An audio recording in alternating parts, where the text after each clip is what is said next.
The new Black Wall Street. Do it right, build wealth, live life, economic empowerment, real tips, insight on the new Black Wall Street. Yeah. It's on the new Black Wall Street. Here's your host.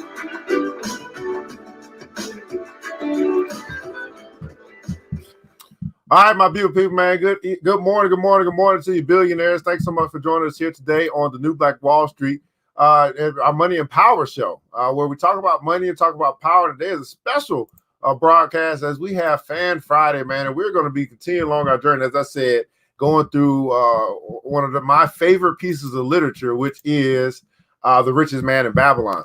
I'm your host, ERGJ, your certified financial educator, CEO of ERGJ Enterprises, ERGJ Black Bazaar, international best-selling author of the book, The Black Billionaires Club. The book that I wrote, guys, is a study of Black wealth. It's a study of the 12 richest Black people in the world today and how they built their wealth. And I just truly believe that if you want to be wealthy, that's a big if, by the way. But if you do, I recommend that you study wealthy people.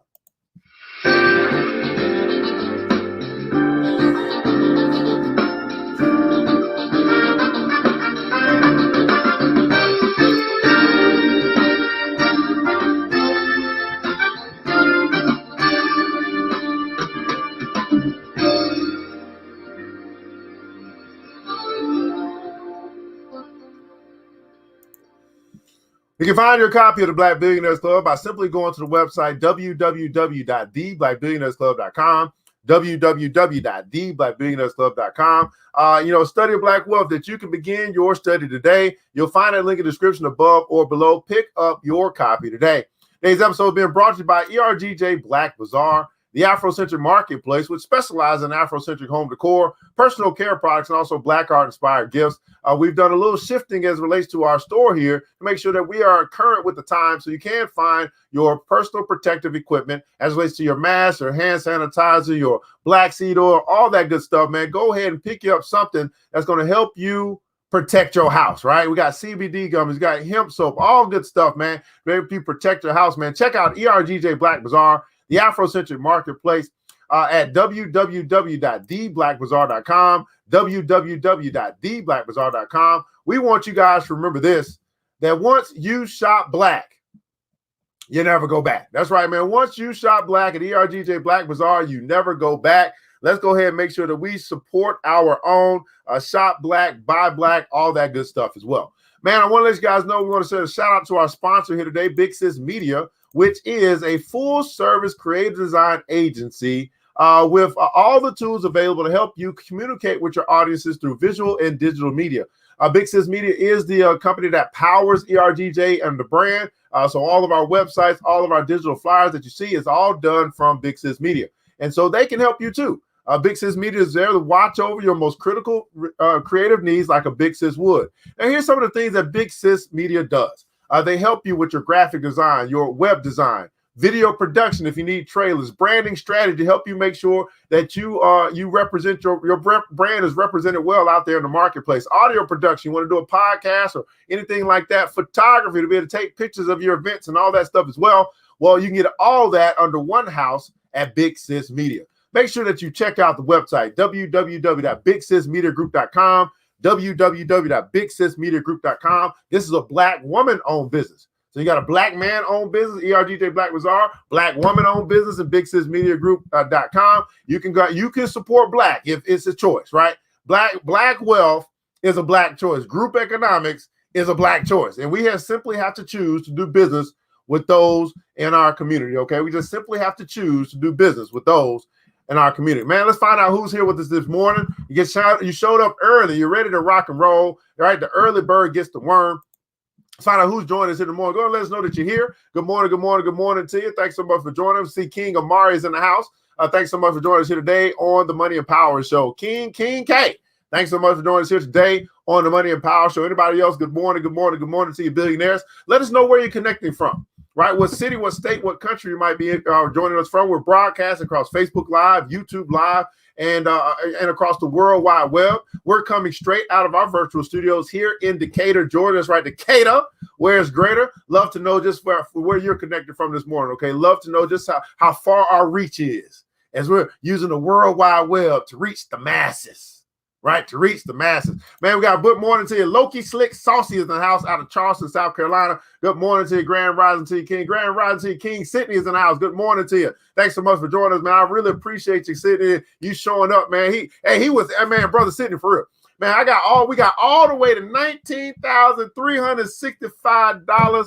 $635 short, and King Sydney was like, man, we're gonna see what we can do to get you this 20,000. He was calling the doctors, he would call everybody, man, y'all better put in an order with Black Bazaar. So I really absolutely appreciate you out of Houston, Texas, man. Appreciate you, man. We almost made it, but hey, if you shoot for the stars or shoot for the moon and whatever y'all be talking about, I'll be shooting for Pluto. I want to go to the moon or something like that. So hey, I'll be shooting for I shoot for my goal. And I love when I hit my goal. I don't like it when I don't hit my goal, but it's okay, right? So it's $600 away, not a bad month at all. All right, man. Savannah, Georgia in the house. King K is in the house, man. Houston, Texas is in the house, man. Great day to you, Queen Sincere is in the house. Rochester, New York is in the house. Thanks so much for joining us here today on the Money and Power Show. Hit the like button, share button if you care. Like button, share button if you care. Free financial education for the nation. Free financial education. We can't say no one's teaching it. What we can say is we're not interested in learning, therefore we don't come to class. That's what we can say, right? We start changing to what's the truth. The truth is, are we really interested in learning what we don't know about money? We're interested in learning what we don't know about money. Now, we're going to start with the political side of our show here today. We're going to start with the political side because we got a brother named Dr. Claude Anderson who wrote a book called The Black History Reader, which is 101 questions that you never thought to ask. So this is a little history, political history, as it relates to Black folk in America. I figured, hey, I can't find a political person to help me out with the Money and Power Show. Well, I found a great book about a brother who I respect and honor, who wrote this book, politically incorrect or politically correct. I don't know. And here's the question today from Dr. Claude Anderson, and he's going to answer for us here in the comments below. Nope, that's not the question. Let me make sure I put the question in. I didn't put the question. What is the history of today's? Oh Lord, what is the history of today's diversity policies? All right. So here's today's question. Question number 4. What is the history of today's diversity policies? What is the history of today's diversity policies? New here on the Money and Power Show, Dr. Claude Anderson. Let's see what he has to say about this. Let's read. The word diversity was not selected at random. It has a purpose. The purpose of the policy of diversity was to divert resources, attention, opportunities, and population power away from Black Americans. Today's, oh Lord, Dr. Claude Anderson, this is pretty long. Today's diversity policy is simply the old anti-Black policies wearing a new set of clothes. The primary goal of the diversity policy, after redirecting resources from Blacks, is to obliterate the unique role Blacks played in the development of this nation and to give a mythological impression that all groups contributed equally to the development of this nation. Nothing could be further from the truth. The diversity concept is designed to keep Blacks powerless and impoverished, obscure the social construct that socioeconomically cripples Blacks, and then give rights, resources, and protections earned by Blacks to newly fabricated and cobbled together minority groups. The concept of diversity was first introduced into American society centuries ago in the slave codes of 1705. The diversity provision in the slave codes was a method to maintain racial balance in numbers and to monitor Blacks when they were aggregated. Diversity procedures regulated the number of Blacks who could gather at one time and kept them under surveillance so that whites could be alerted to and avert any efforts which might ignite insurrections. To effectively manage large Black populations in the South, the Diversity Act mandated that a slaveholder must have at least one white person to control and monitor every 4 Black slaves brought into the colonies. The slave to white ratio was difficult to keep in the mid-1700s because England, the chief slave trading nation, wanted to have as many slaves as possible in the colonies in order to produce as much commercial product for England as possible. To prevent or reduce the possibility of Blacks and Native Indians forming a coalition to drive whites back to Europe, When the black slave population reached nearly 40% in 1750, white colonial planters requested the British government do two things. Number one, reduce the number of slaves being shipped into the southern colonies. And then number two, send more Europeans to be in the management class in the South. But in the North, to do the reverse, to import 4 whites for every blacks so the nation's majority population would remain white. Colonists in the South wanted to prevent slaves from escaping to nearby Florida, which was Spanish territory and where the slaves would be free Spanish citizens upon arrival. The colonists therefore established a new colony, Georgia, as a buffer between South Carolina and the Spanish territory of Florida. A primary purpose of the Georgia buffer zone was to impede black slave runaways from escaping South Carolina plantations and migrating to slave sanctuaries in Spanish Florida. To secure the buffer colony and to maintain the required ratio of blacks to whites, more white bodies were needed. To meet that demand, colonial powers convinced the British government to empty its prisons, poorhouses, and insane asylums and ship large numbers of white immigrants to settle in a newly established colony of Georgia. Meanwhile, the Spanish government and the Catholic Church continued to encourage slaves to come to Florida. Hundreds of slaves successfully escaped into Spanish Florida, where they were granted land and became settlers and free citizens. The Catholic Church, the official church of Spain, and the power source behind the Spanish crown typically assisted the escaped slaves to establish themselves in the new country.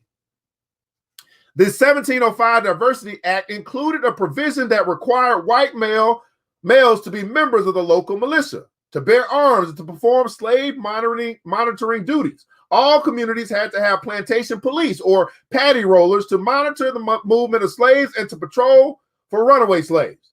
Diversity provision that required whites to be the dominant population and possess arms to control and monitor slaves was the foundation for the Second Amendment of the United States of America, or the United States Constitution, and a tool to establish and maintain a country for a free white population that controlled everything.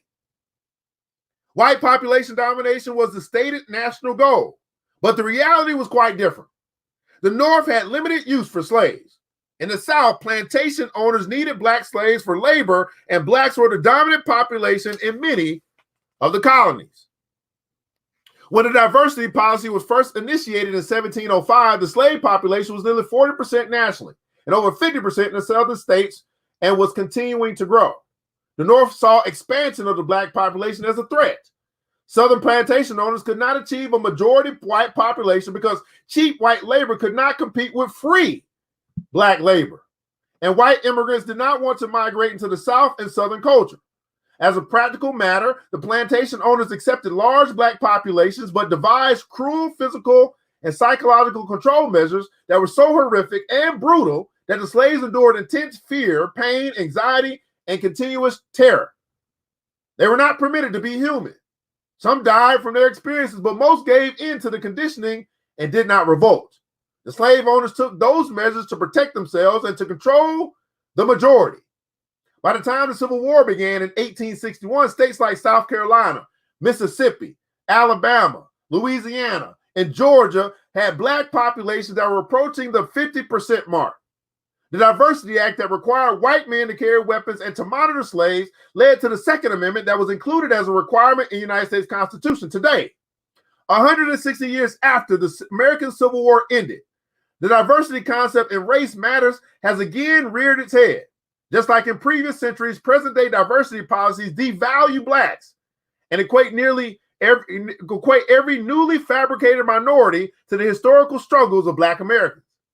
In 1978, everybody putting calls on 1978. In 1978, the United States Supreme Court's decision in favor of Alan Bach accelerated the shift from blacks to diversity.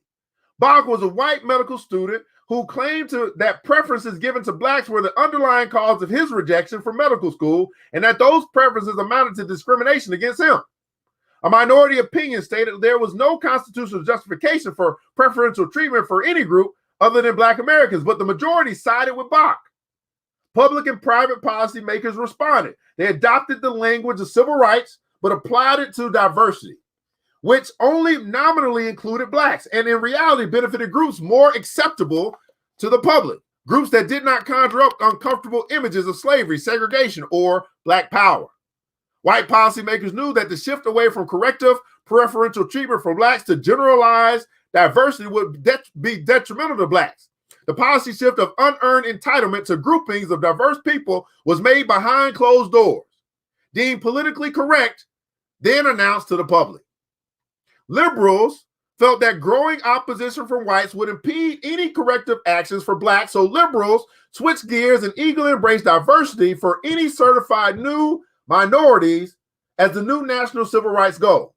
Black civil rights leaders who, since they were politically powerless and had gone as far as they could go, followed liberals by embracing diversity and political correctness that made blacks invisible.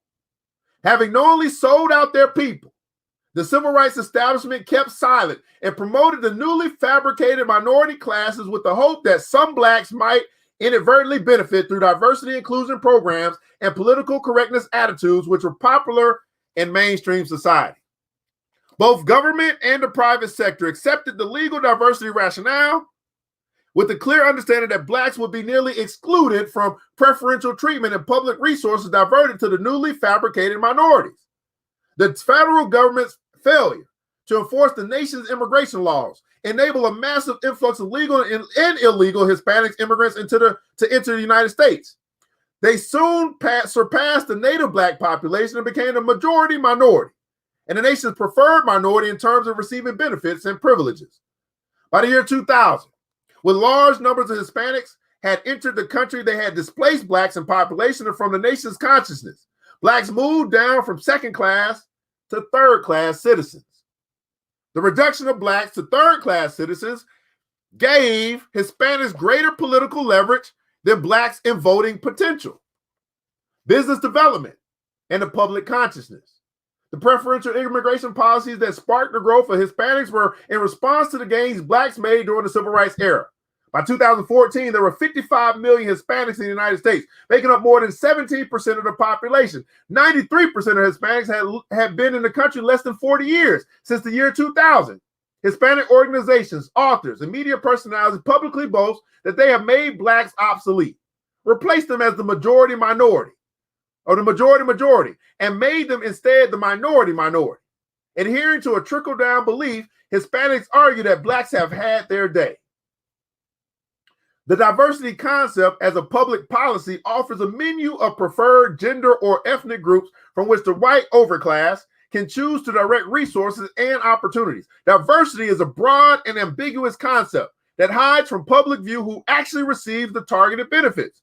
Traditional politicians and policymakers embrace diversity and put a screeching halt to the efforts they were just beginning to put in place to correct some of the governmental actions that has excluded blacks from the economics of the United States for 360 years.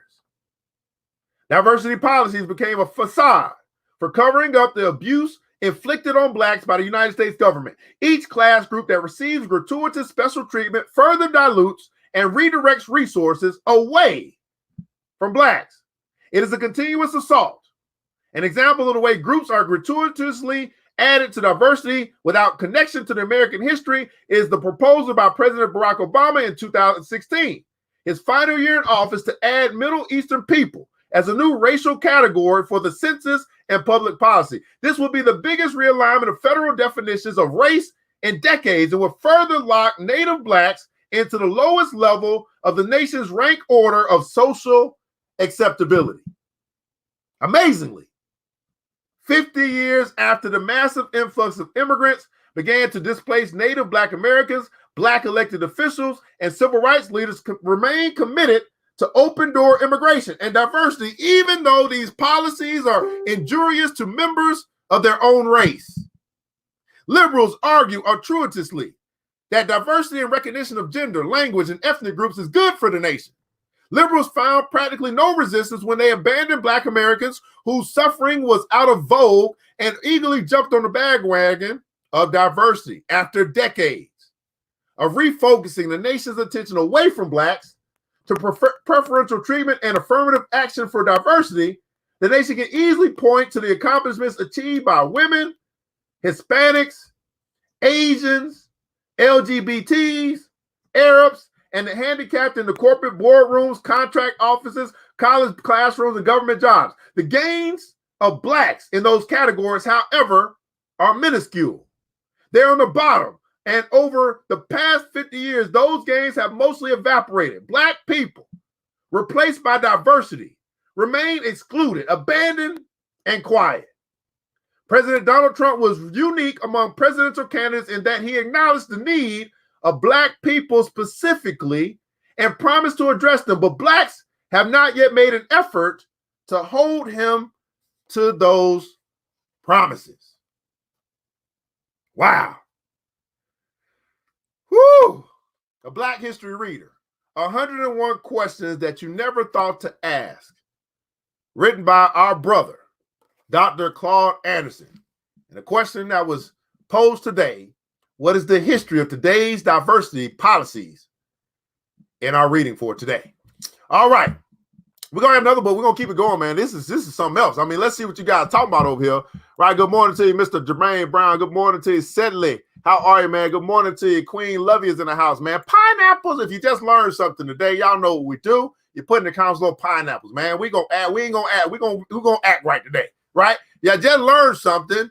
You know what to do. Pineapples. Hey, good day to you, man. Thanks so much for joining. Good day, family. Again, Grand Rising, 1978. Yes, sir. 1978. All right. So as I said yesterday, guys, I want to take a look at the stock market and all that stuff as well, but we are on a mission. And our mission at this point in time is to finish or continue along our journey into the richest man in Babylon. Now, if you're a person, you're saying, first, you got the book, and I don't care whether you read it or not, and you're saying, hey, over the next week or 2 weeks, you want to be a part of this show, you want to come on and share your thoughts as you're getting some information and you're starting to change the way that you think. You're like, man, this is a good book, or whatever the case may be. You want to share your feedback on the book and what it's done for you in your life, anything like that, you can feel free to join us. Now, next Monday, we got Black Man Monday. King Amari has decided he's going to step into the hot seat with me. We're going to have a talk about the richest man in Babylon. On Wednesday, we got Queen Sine on Black Woman Wednesday. She's going to join us, right? So if you're a person saying you want to join, you want to be a part of the show, right? You got something to say? Well, hey, just make sure you hit us up at ERGJ Enterprise on YouTube or Facebook. Let us know you want to be a part of the show, and we will bring you on. We got Tuesday open, Thursday open the next week, and Friday open, okay? But we're going to get into this thing, right? The Richest Man in Babylon. Now, this is my most recommended book, right, as it relates to finances, as it relates to simple understanding of concepts or principles. Here's the deal. It don't change, okay? It doesn't change. There's really nothing new under the sun. The same principles that worked 2,000 years ago, as it relates to money, as it relates to building wealth, they're the same. That's why I'll be like, how many ways can I say spend less than you earn? That's the first step. If you can't do that, you ain't gonna win. I mean, it just is what it is, right? So I can keep saying the same stuff, and we're gonna keep saying the same stuff over because we've been having to say the same stuff for over 2,000 years because people simply don't get it. But maybe you don't get it directly. That's how a lot of people learn. A lot of people, they don't like to be told, right, what's up. They like to kind of find out or discover. Everybody put in console discover. That's what I've learned as a coach. Like if I tell you, you might reject it. But if you discover it for yourself, okay, now you might accept it. That's why indirect teaching, like going to church and all that stuff is good because you feel like the preacher's talking to you, although he ain't talking to you. And then you feel like, well, he must have been talking to me and I can accept that. But if he was right in front of your face and told you the same thing, you're like, who you going to tell? How you going to tell me how to live my life? That's why indirect teaching works. That's why I read the book. Works. The Richest Man in Babylon. Now, yesterday we, where did we leave off at yesterday? We was talking about decision, right? Arcad, before he got rich, he decided he was going to be rich. He decided he was going to study. He decided that he was going to learn what he didn't know about money. That was the first step. The first step was to simply decide, I want to be rich. I'm going to be rich. This is going to be my journey, right? He decided. Everybody put in console decide. He just simply decided. And let's see what happens after that. So let's pick up where we left off. Therefore, he said that I decide to find out how one might accumulate wealth. I decided I'm going to learn how to get rich. And when I found out, I was going to make this my task. I was going to make it my duty. And I was going to perform this duty well. For is it not wise that we should enjoy while we dwell in the brightness of the sun? While we're alive, is it not wise to enjoy everything there is to do that it has to do with us living on the earth? And for enough sorrow shall descend upon us when we depart for darkness of the world of spirit. So now he goes in and talks about what he was doing. I found employment as a scribe in the halls of records. In long hours each day did I labor upon the clay tablets. I got a job and I was working hard. Okay. How many guys got a job and you work hard? You work hard. He said, week after week and month after month, I labored. I worked hard. Yet my earnings I had not to show. He said, man, all this hard work that I'm doing, I could not tell you what the hell happened to my money. I've been working hard week after week, month after month, year after year, and I'm still broke. That's what he just said. I could not tell you my earnings I had not to show. Food and clothing and penance to the gods and other things of which I could remember not what absorbed all my earnings, but my determination did not leave me. How many guys right now, you might be in this position right now. You work hard. But when you look at your bank account, you can't tell. You're like, where did all my money go? Everybody putting down, so where did it all go? Where did it all go?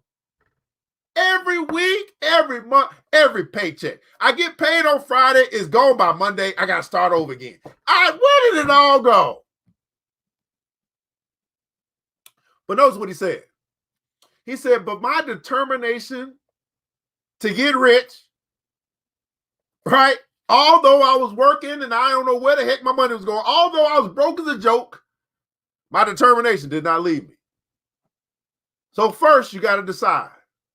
That's the first step. You got to decide. Everybody don't want to be rich. That's fine.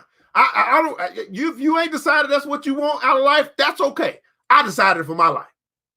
But then number two, after you make the decision and after you start to move forward, you got to be determined. You got to be determined to reach your goal, whatever that may be. Everybody put in console, determined. Determined. Determined. Right? Discover, right? Indirect teaching, right? Decide. He decided, right? Good morning to you, Brother Antoine, Mr. Lowry. Right? I work very hard. Work very hard, but don't really understand where all the money going. I get paid every 2 weeks or every week or whatever, but where does it all go? I'm still broke, but I'm working super hard. Overtime, double time, I put in triple time, but it's still, where does it all go? Right? Where does it all go? So Doris, it's predestined for me. It might be predestined for you. You still have to decide. You still have to be determined. That sounds good, but you still have to decide. You still have to be determined. A lot of us are predestined for greatness and all that stuff, but if we don't participate, if we don't decide that we're going to be as great as we're predestined to be, and we ain't determined to get there, we still ain't going to get there.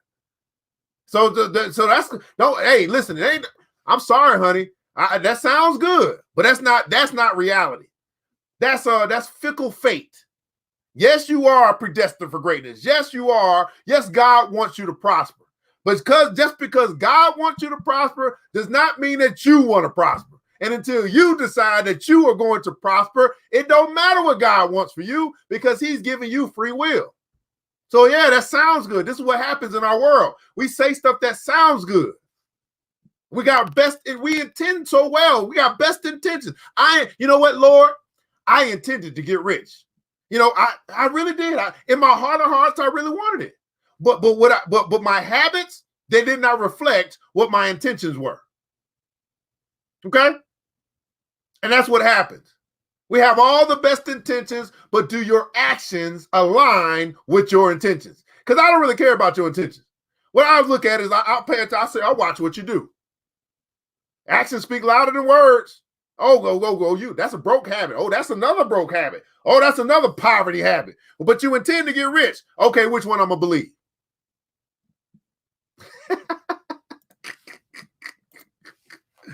Woo! right? So let our words, let our actions validate, confirm our words. Let there not be you'll be unstable. We say one thing, you're a hypocrite. We say one thing, but we do another. Let our actions confirm and or validate what we say. It's almost like this, guys. To say, man, you know what? Jennifer, I love you. Oh, I'm so in love with you, Jennifer. But every time you come home, I'm gonna slap the shit out of you. But I love you. I love you so much that I have to hit you just to keep you in check. I gotta scar your face up so everybody knows that you mine. Well, I love you, although I'm treating you like I hate you. Which one you gonna believe? I mean, every night you come home, Jennifer. I love you. I love you. I love you. Which one you gonna believe? Okay, I'm sorry. They're having a little fun. Okay. So one day, as he's determined to be, one day, everybody putting down on one day. This is what happens in life. When first you decide, then you determine one day is going to happen to you. One day, Algamesh, the moneylender, came to the house of the city master and ordered a copy of the ninth law. And he said to me, I must have this in 2 days, and if the task is done by that time, 2 coppers will I give to thee. So I labored hard, I worked hard. But the law was long, and when Algamesh returned to the task was unfinished, he was angry, and had I been his slave, he would have beaten me. But knowing the city master would not permit him to injure me, I was unafraid. So I said to him, Algamesh, you are a very rich man. Tell me how I may also become rich, and all night I will carve upon the clay, and when the sun rises, it shall be completed. He smiled at me and replied, you are a forward knave, but we would call it a bargain, right? Forward. He was ambitious. He wanted something. Wow, the rich man, rich dad, rich uncle, rich grandfather. He was impressed. He was impressed by this young knave who actually requested to learn what he didn't know. And some of us are too egotistical. Some of us have too much pride in our heart to simply ask for help. Man, I don't know. Can you help me? I mean, I'm tired of being broke. Can you teach me how to get rich? Pride comes before the fall. He was a forward knave, but his forward actions impressed his soon-to-be teacher, mentor, whatever you want to call it. One day. But notice the day came after he had decided. The day came after he was determined to figure this thing out. Then one day happened, and he was in the presence of a very rich man who he finally found someone who could teach him what he didn't know. Now, I believe that this day still would have happened. But if he wasn't determined, if he had not decided, he wouldn't have even noticed that he was in the presence of a rich man who could teach him. And I believe that's the same thing that's happened to many of us today, because we haven't decided, we haven't determined, we don't have our eyes on the prize. People come into your life. God sends messengers and angels and all this stuff into your life all the time, but you simply don't notice because you never decided that that was something that you wanted. One day still happens. He's still going to get he's still going to come in and get the job done. He still wants the work done. But because your eyes are not open to opportunity, you are not forward because you're not forward. You haven't set a desire. You haven't set a goal. That's why it comes back to what we said yesterday. And put this in the comments below. Desire is the starting point of all achievement. Desire, what you want. What you have decided that this is what you want. Desire is the starting point of all achievement. If you never desire to get married, you probably won't get married. If you never desire to get rich, you probably won't get rich. If you don't desire. Now, all of us have different desires. I'm just simply talking about money because many of us struggle in this area. Desire is the starting point of all achievement. So that begs the question, what do you want? One of the simplest but yet hardest questions to answer in life. What do you want?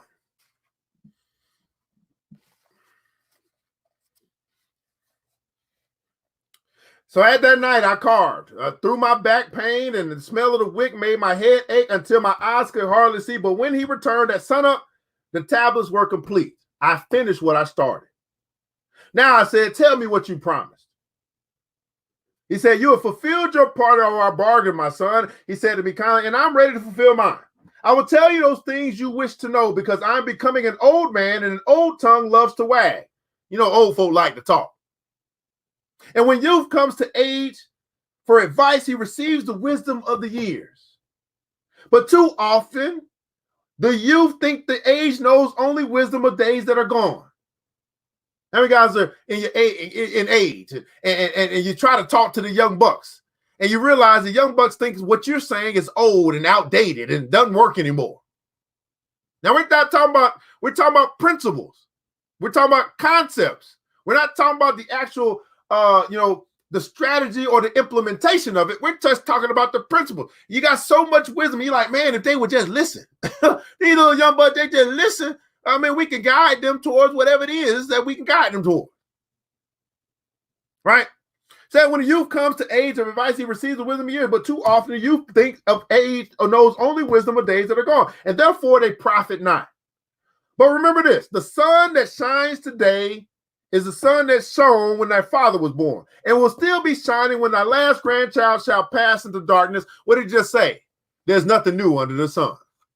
Everybody put in the comments below, there's nothing new under the sun. What worked yesterday, the principles of what worked yesterday still work today. Right? Spend less than you earn. Still works today. Right? Oh no man, nothing but love. Still works today. Right? Save for a rainy day. Still works today. I can go on and on, by the way. The thoughts of the youth, he continued, are bright lights that shine forth like meteors of the off-making brilliant the sky. But the wisdom of age is like the fixed stars that shine so unchanged that the sailor may depend upon them to steer his course. Mark my words. For if you do not, you will fail to grasp the truth that I will tell you, and you will think that your night's work has been in vain. Then he looked at me shrewdly from under his shaggy brows and said in a low, forceful tone, I found the road to wealth when I decided that a part of all I earned was mine to keep, and so will you. The old man said, here's the simple truth. I found my road to wealth when I decided that a part of all I earned was mine to keep. Everybody put in the console, a part of all I earned is mine to keep. A part of all that I earn is mine to keep. And here's what happens, right? When you start saying, man, I worked hard. I don't know where it all went. You never put you first when it comes to your expenses. You spent first and then you save what was left. There wasn't much left. But what if you save first and then you spend what's left? And if something don't get taken care of, oh well, I take care of myself first. Put yourself first. Pay yourself first. A part of all I earned was mine to keep. The old man, the rich man, said, here's what changed my life. When I accepted this and I adopted it as a philosophy for how I operate. I'm not going to pay AT&T before I pay myself first. I mean, maybe the phone won't have to get cut off. I mean, it is what it is. I'm not going to pay Verizon Wireless before I pay myself first. A part of all I earn. Now, if all I earn is $10, I'm going to give myself a quarter. I'm going to give myself 50 cents. They're not getting all my $10. I worked hard for my money. Don't I deserve to get some of it? A part of all I earn is mine to keep. The rich man told the young buck, this is where I found my road to wealth.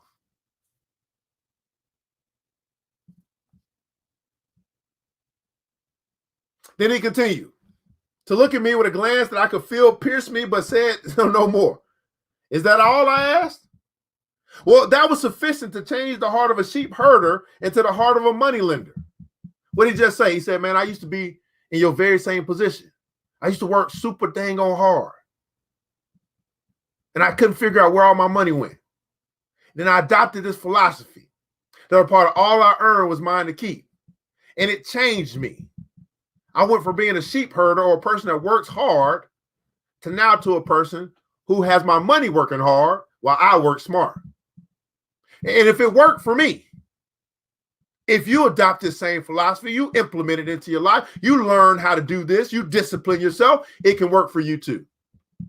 It was enough to change the heart of a sheep herder into the heart of a moneylender. Now, why did the old man, the rich old man, talk about the heart?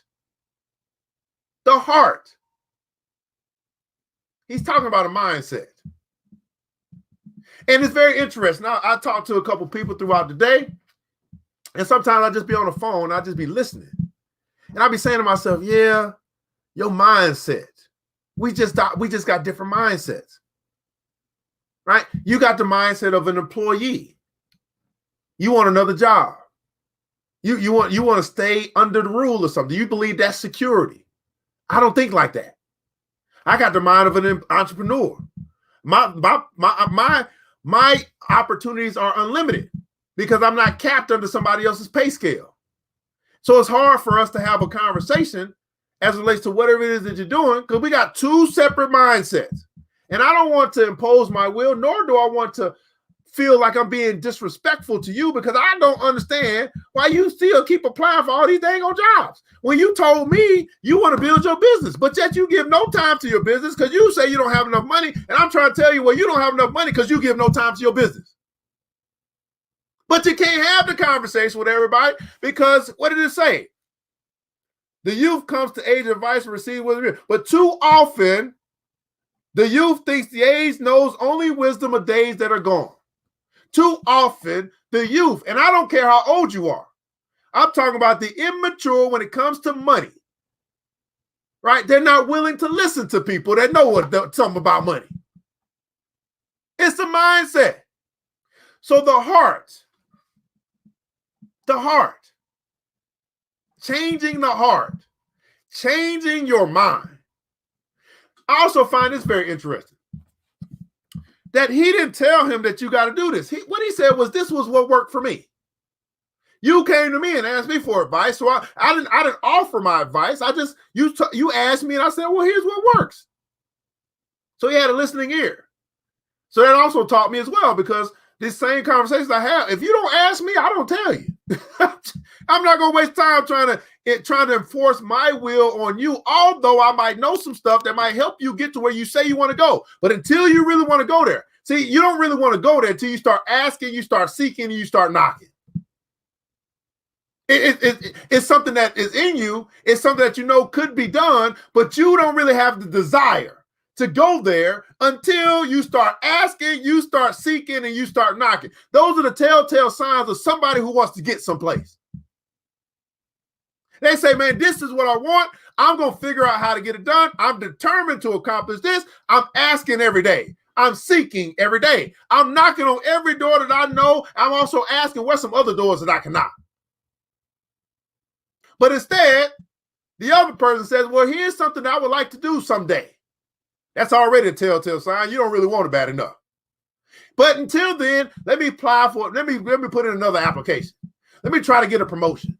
You know what I'm saying? The time, you only got 24 hours in a day, but yet you spend no time on your dream. You spend all your time on somebody else's dream, and you wonder why you work so hard and you don't know where all the money goes.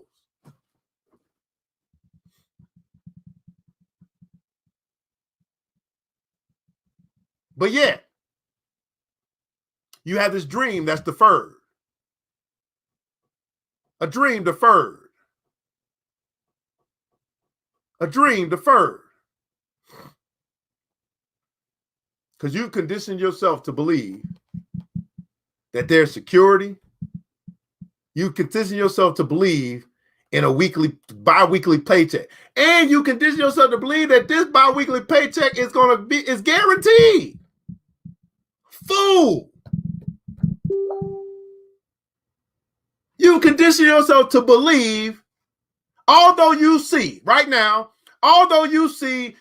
3 million people lined up for unemployment who believe that their paycheck was guaranteed too. You see that, but no, it ain't coming near me. I'm not, you know what I'm saying? They ain't gonna never fire me. Really? So some people you can't have these conversations with, you can't talk to until you see them knocking, until you see them asking, until you see them searching. Don't even bring it up. It's gonna be a fight. It's gonna be a fight because they're not ready to change how they think. Here's another quote. Says this: when the student is ready, the teacher will appear. In the comments below, if you're ready for change. In the comments below, if you're ready for financial freedom. In the comments below, if you're ready to get out of debt. In the comments below, if you're ready to get rich. In the comments below, if you're ready to build wealth for yourself, if you're ready to leave an inheritance to your children's children, put in the comments below, I'm ready.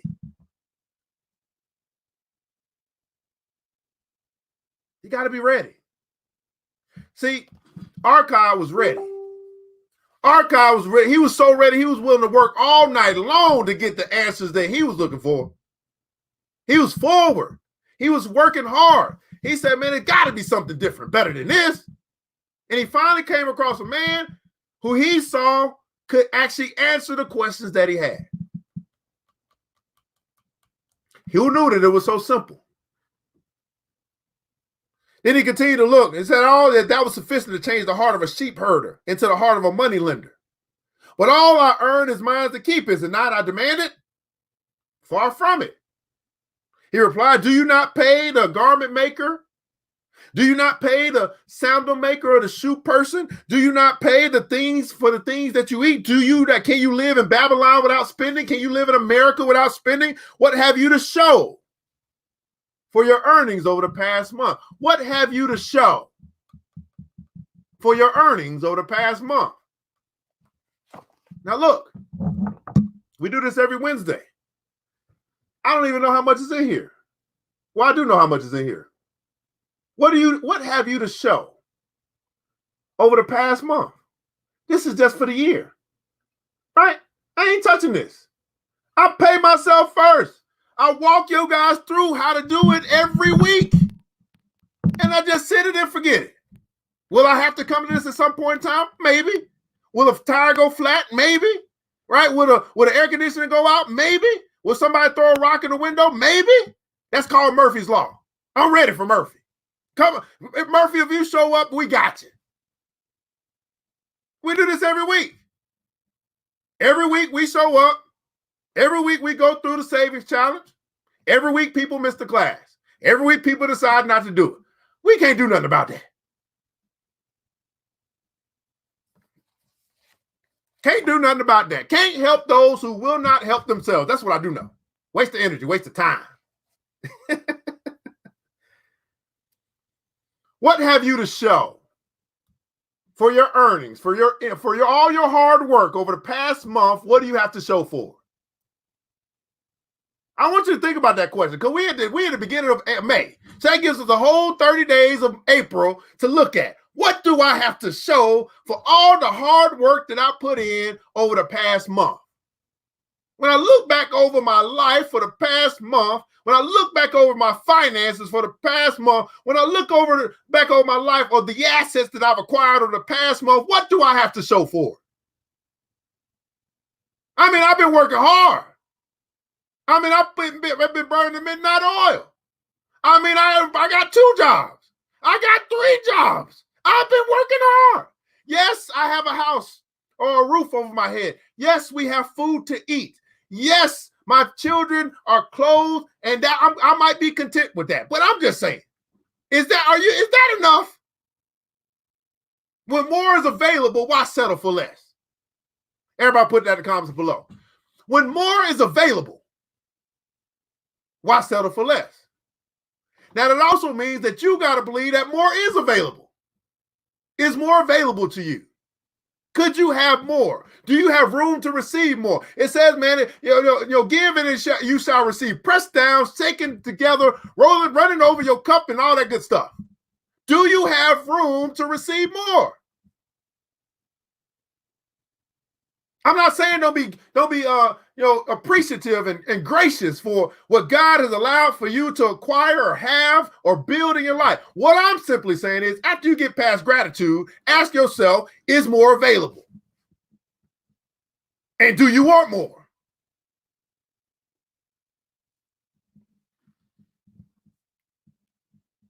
Woo!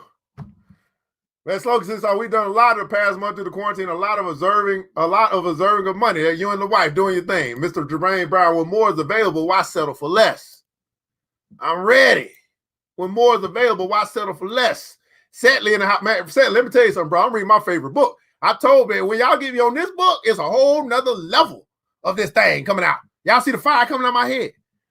Man, what to say, man? Put the catch up on these comments, man. Pay yourself first. Mindset is like an alarm clock. When you set your mind, and it'll do what you program it to do. So, absolutely. A part of all I earn is mine to keep. Right? Accurate teaching is the door to success. Execution enables to obtain what's on the other side of it. Absolutely, man. That paycheck is not guaranteed. I'm ready. I'm ready. I'm ready. I'm ready to start with your LLC. Congratulations, brother. I'm ready. Right? I'm ready. When more is available, why settle for less? All right. 8:52. So what? Now that was just the past month. What about the past year? What do you have to show for your labor over the past year? Fool. You pay to everyone but yourself. Dullard. You labor for others. This is how the teacher teaches. Listen, stupid, idiot. Hear what I'm saying. You pay to everyone else but yourself, and you labor for others. You don't labor for yourself. You don't labor for your family. You're laboring for everybody else. As well as, you might as well be a slave and work for what your master gives you to eat and wear. If you did keep for yourself 1/10 of all you earn, how much would you have in 10 years? My knowledge of numbers did not forsake me, and I answered, as much as I earned in 1 year. You speak but half the truth. He retorted, every gold piece you save is a slave to work for you. Everybody putting accounts on my money is a slave. Every gold piece that you save, every dollar, every dime, every nickel that I save is a slave to work for me. That means you got to save. You got to save so you can get you some slaves. You don't get the slaves without saving. So you got to save in order to get you some slaves. You got to save to get you some slaves. As well, I'm sorry. Every gold piece you save is a slave to work for you. Every copper it earns is its child and also can earn for you. If you will become wealthy, then what you save must earn. This is the part that our big mama didn't tell us. They said save for a rainy day. They didn't say everything that you save, you need to make sure it's earning for you. That's the part we're going to pick up. That's the part we got to learn. That's the part we got to decide. If we want to be wealthy, we're going to figure this out. How to get my savings to earn. And I ain't talking about no 0.0015% at freaking Bank of America bank account. Hell no. Let me read this again. Every gold piece you save is a slave to work for you. Every dime that you save, every nickel that you save, every quarter that you save, every dollar that you save, every $5 that you save, every $10 that you save, every 20, 100, don't matter. Every piece of money that you save is a slave to work for you. Every copper in it earns, every little bit that it then earns now becomes its child. So not only do you have a slave, you got a parent slave. When it goes and it does this thing and come back with some more money, now you got some children slaves. That's why I say my money is back Bebe's kids. It don't go out and die. It multiplies. I got Bebe and Ray Ray and Junie and Jacqua. I got all of them. They all out there working for me. Every little piece of money. I done color my money black. Say, go on out there. Do your thing. Come back when you got some more kids. Come back when you get pregnant. You got some more kids. My money don't die. It multiplies. Everybody put that comments below. My money doesn't die. It multiplies.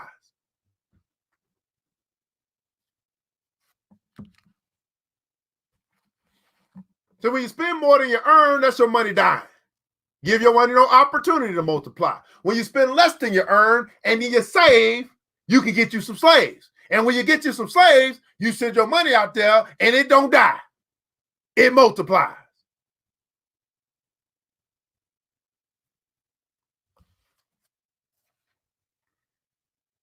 If you will become wealthy, then what you save must earn, and its children must earn, that all may help to give you the abundance you crave.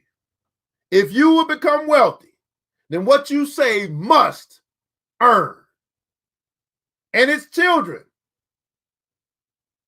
must earn, that all may help to give you the abundance that you crave. Now notice that last word.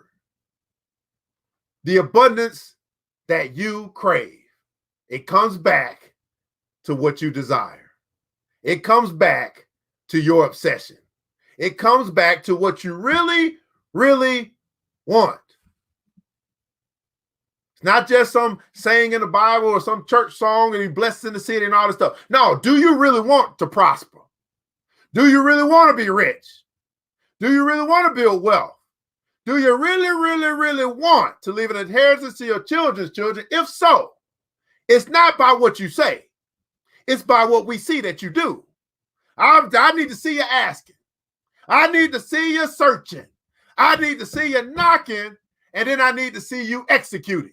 Putting your money, saving first so you can get you some slaves. And then putting your slaves to work because your slaves must earn.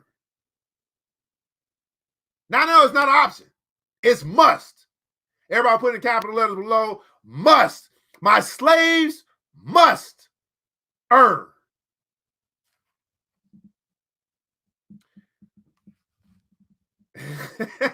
I told y'all this is my favorite book. I could teach. I could probably teach out of this the rest of the year. You know, I don't have to go nowhere. All right. My slaves must earn. In the comments below, I'd like for you to share something that you learned today.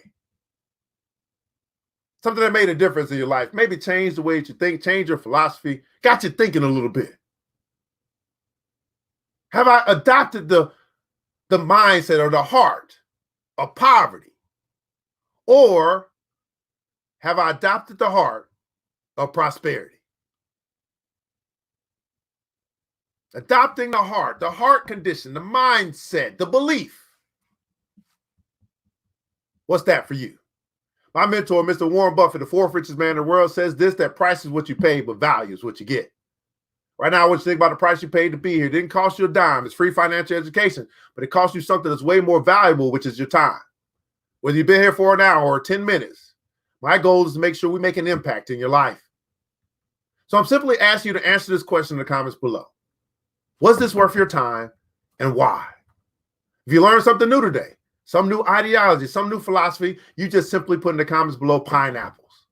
That represents that you've learned something new today. I am a certified financial educator.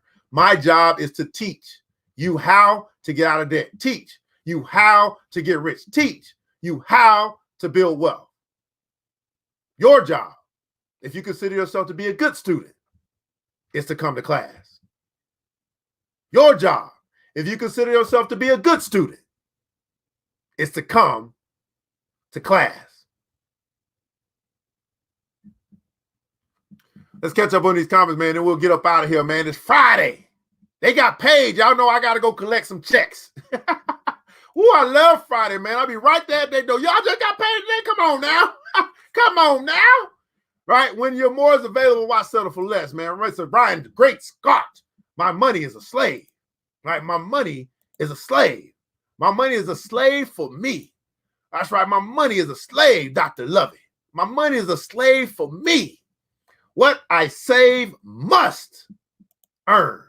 My money doesn't die, it multiplies. My money don't die, it multiplies. My money don't die, it multiplies. That's why I became a real estate investor, to build generational wealth. Must. My slave money must earn, right? I need to be more proactive with my money to make my cash the slave for me. Absolutely. Pineapples is in the house, man. Pineapples, that's what I'm talking about, man. Learning something today. Doesn't it feel good to learn, to take, expand your brain, your mind, and all that stuff? That's why my queen and I became real estate investors to build generational wealth. We took charge of our life, not to allow life to take charge of us. Absolutely. Shark Grove, slave concept grabbed my attention. Slave concept grabbed your attention. I'm determined to get some slaves. All right. Pineapples, absolutely, man. This is the Money and Power Show, man. I want to say thanks so much for all you guys that participated in our show today. We're going to continue along. The richest man is in Babylon. I'm going to come back to all the other, because once you learn how to save, and then you get you some slaves, now we can really start talking about the stock market, real estate, and all that stuff. But there's first things first. All right. First thing first. Let's not get out of this pandemic time and go back to doing what we've always been doing. Let's level up. Right? All right, let's become what we say all the time. Let's be lenders and not borrowers.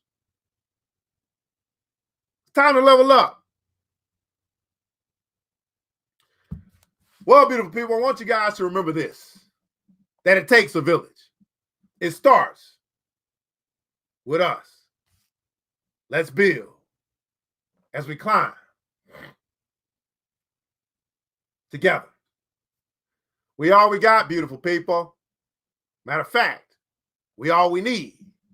And thank God that that's more than enough. Until next episode, you know what time it is. It's time to get up, to get out, and go get something.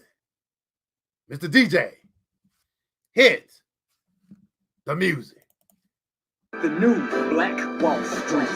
Thanks you for joining the show. We gave a lot of great tips, but it's time to go. Take the knowledge we shared, hope you use it and grow. We will see you all there at the next episode of the new Black Wall Street.